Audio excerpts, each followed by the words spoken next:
So,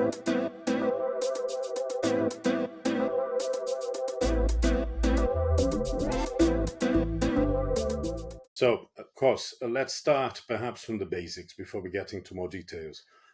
Obviously, everyone's talking about AI because of ChatGPT and the end of the world as we know it, and so on. But I would like to hear from you, given your experience.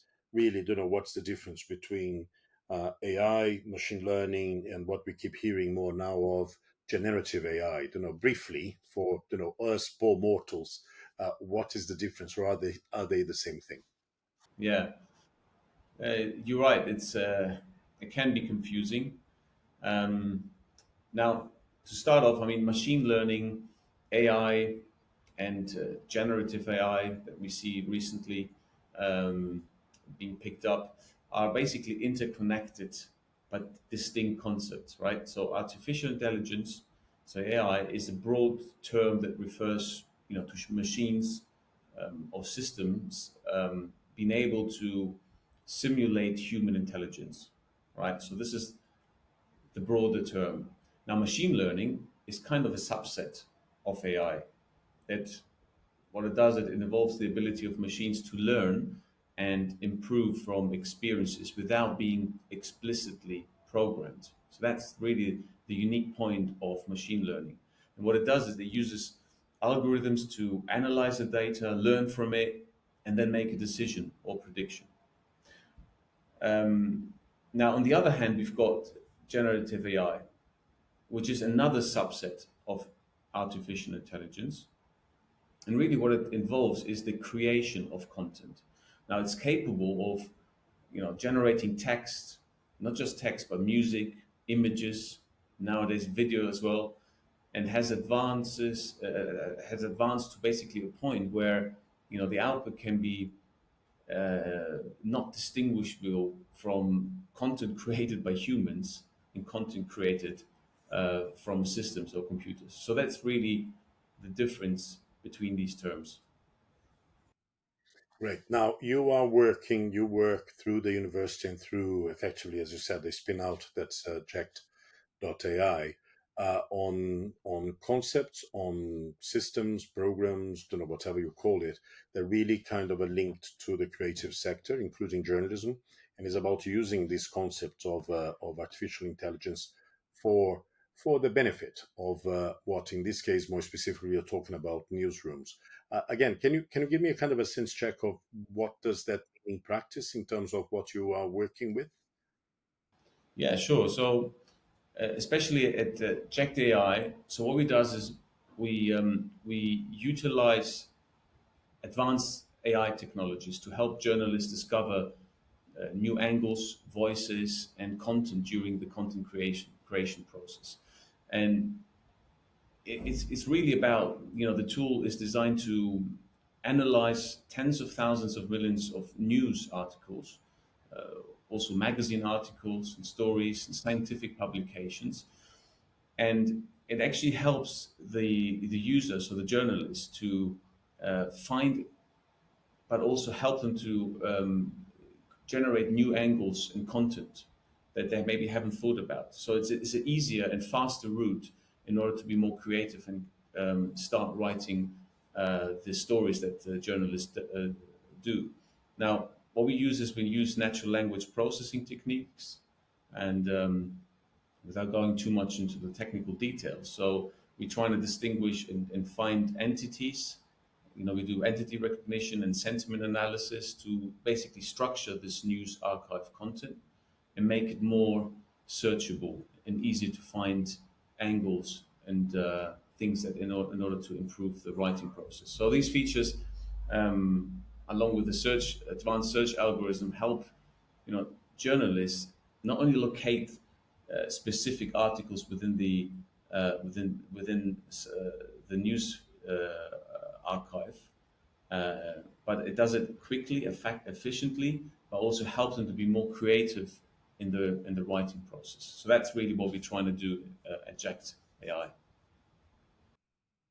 Okay, so just to understand, because you mentioned news archive there, is that looking, is the system looking into the media organization's own archive, or is it looking also at content available, globally available anywhere on the internet?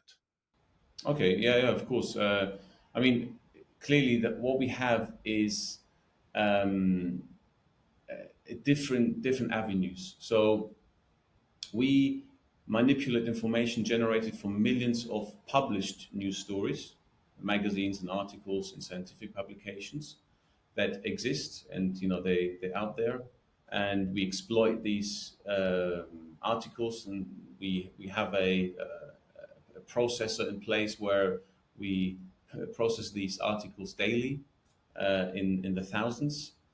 But also, what we also have is this ability for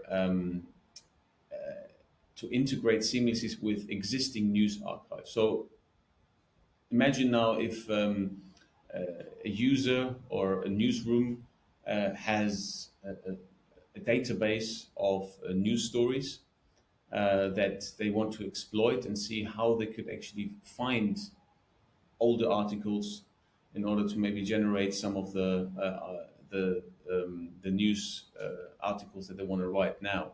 Now, it's Jacked AI is designed to assist newsrooms in extracting maximum value from the archive. So what we do is we use AI-powered search to help journalists quickly discover relevant content within their archives.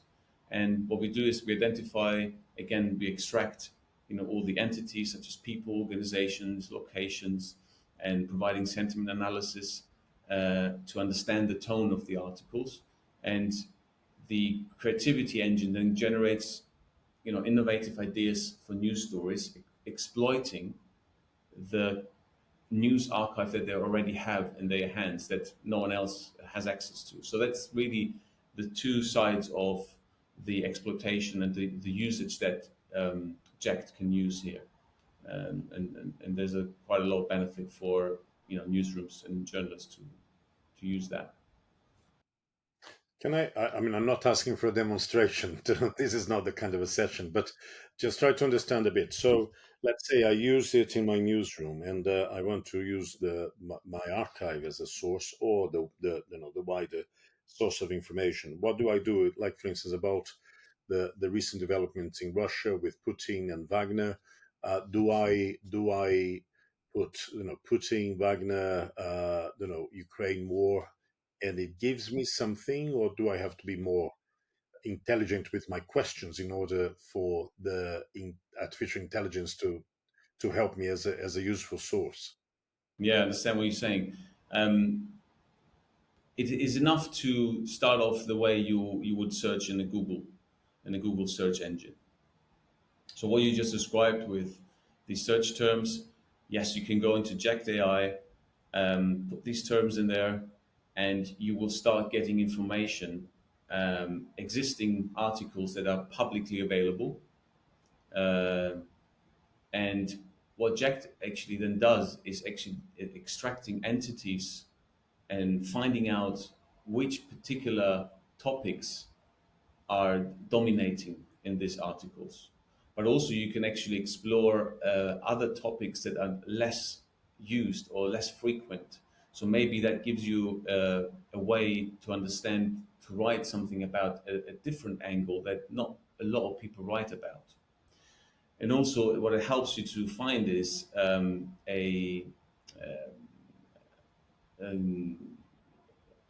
people who write about these news stories that maybe are not less known. So what we're trying to do with the algorithms is to generate a diverse way of um,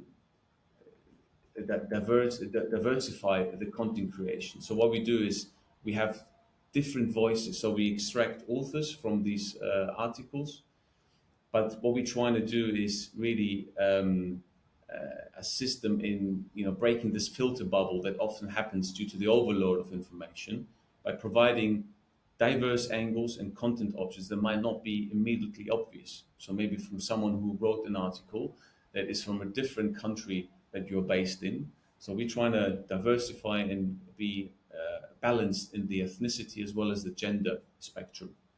And this is something that the user can see directly as an output from the simple search that he did, and start exploring new angles. And another thing that actually helps them is these topics that are extracted and displayed. We automatically generate creativity sparks that we call, and helps them to.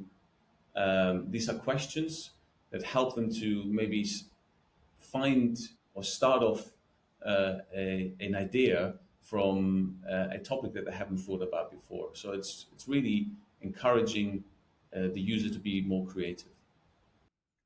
Right. I mean, a couple of things I want to pick up from on you there in terms of understanding a bit more. The first one, perhaps what will be in the minds of many people, given all the debate around the likes of ChatGPT and the black box access visibility. What you're saying, the way you do, you give effectively you give the source, you give the credit in terms of where that's coming. It's not hidden. Yeah. Yeah, it is interesting. I mean, I don't know whether this is something that's of interest, but if you compare it now to generative AI, and what ChatGPT, for example, does is, now the users will inevitably affect publishers' bottom line ad revenue, simply because they trying to go around the news provider, right? So, and also ChatGPT, you never know from where really the information is, and you've heard about hallucinations. So where the tool makes something up, and a news website publishes it without checking. So that's really dangerous. And really, what we're trying to do here is we provide trusted, human verified, high quality content that helps people make decisions and how to write, but faster and in a creative way.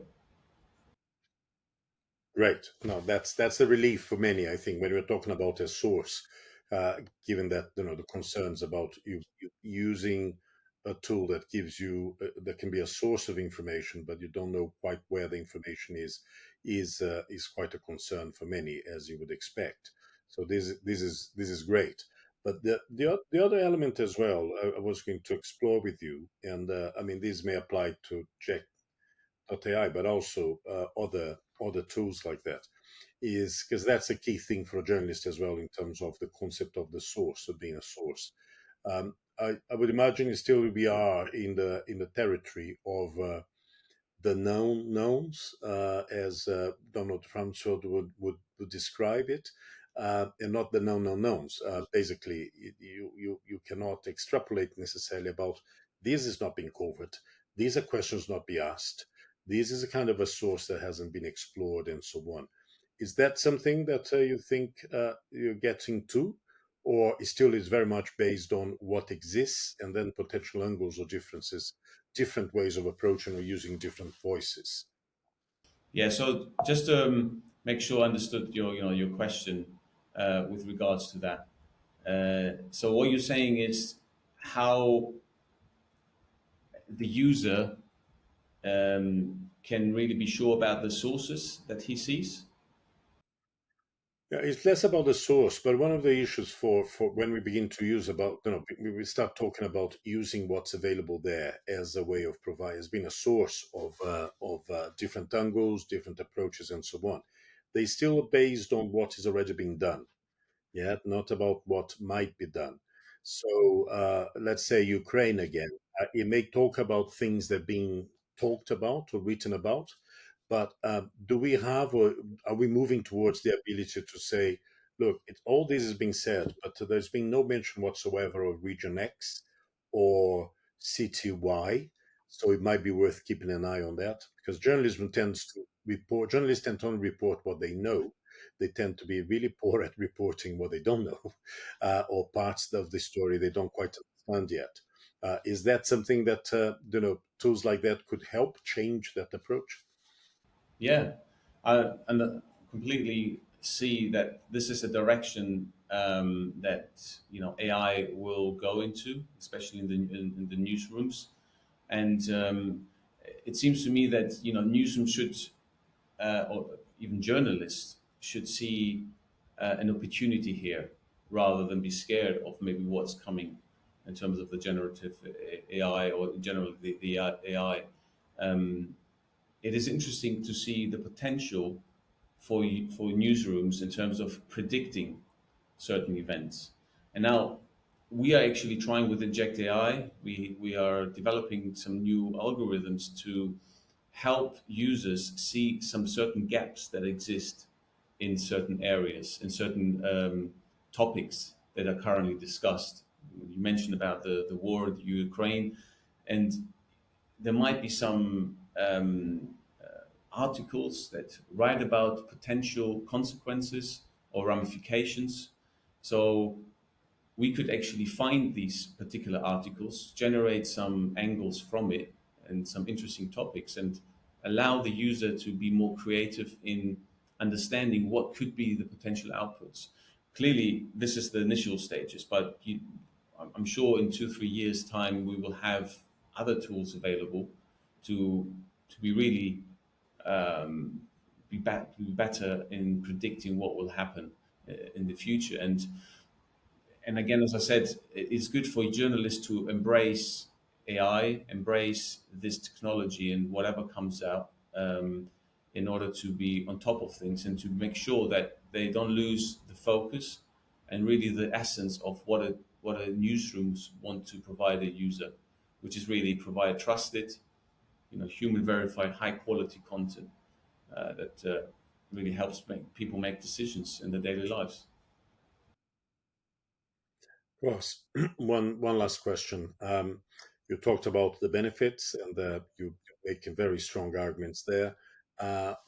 Where do you think, or how do you think journalists should think about AI from a kind of a area of care, area of concern, and in a way how to protect themselves against the risks of some of the AI tools or AI use that may come our way? Yeah, I mean, there are fears that, especially with generative AI, it will flood the internet with low quality content. And really, I mean, they're founded and it's already happening at the moment, right?